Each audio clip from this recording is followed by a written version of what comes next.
Hello everyone, Jonathan here, and today we're going to try this Instax Mini Monochrome instant film.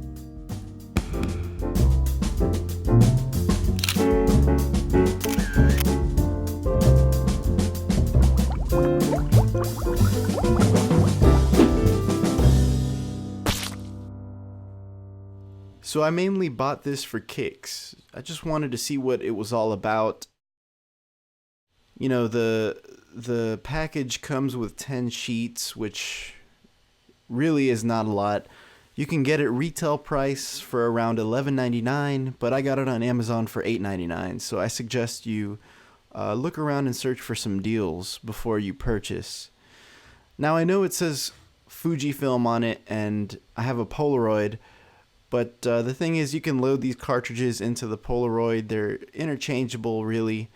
And we're going to open this cartridge up and load it.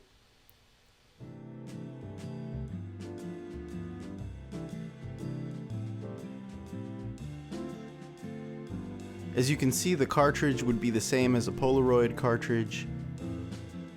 Here's my Polaroid 300. So we're just going to load this up like any other film and open up the back here. And insert the cartridge with the yellow line lining up to the symbol there. And we're going to shut it closed, make sure it's tight. And I'm going to go out and shoot some photos with it.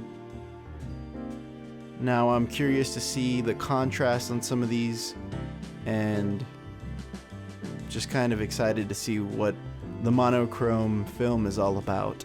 Remember that the first shot is just a blank, and I'm gonna take a second shot here, just at the ceiling, just so we could see the first picture.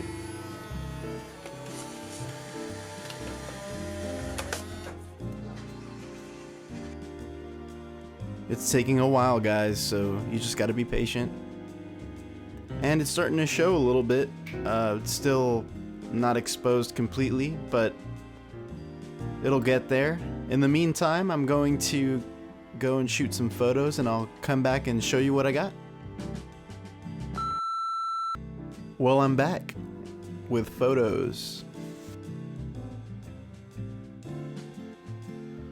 So let's look at them here one by one. This is probably my least favorite shot. It's a blurry Darth Vader clock on my shelf. Nothing interesting happened there. This is of my cat Cinnamon. It's a close-up, therefore it's a little blurry too.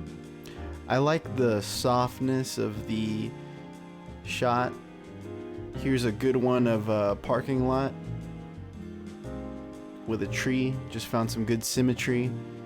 Here's a Running Man statue. Now, one thing you'll notice is that it's not necessarily black and white, but it's more of a gray scale that comes with these shots. Here's the fully developed one from earlier. And check this out, guys. This was an error. I did not try and do this. I don't know what happened with this shot, but I basically took it like any other, and this black stripe came out. So here's some blurry books on my bookshelf, and that was practice for these two double exposures that I did. So what I did was take a photo of the bookshelf and then of my cat. They're obviously way too overexposed, but interesting nonetheless. Now I can show you how to do this in a later video. Let me know in the comments, would you buy this film over the regular? What kind of shoots would you use this for? And just any other questions or comments. Stay tuned to my channel, because I'm going to show you how to do the double exposure trick pretty soon.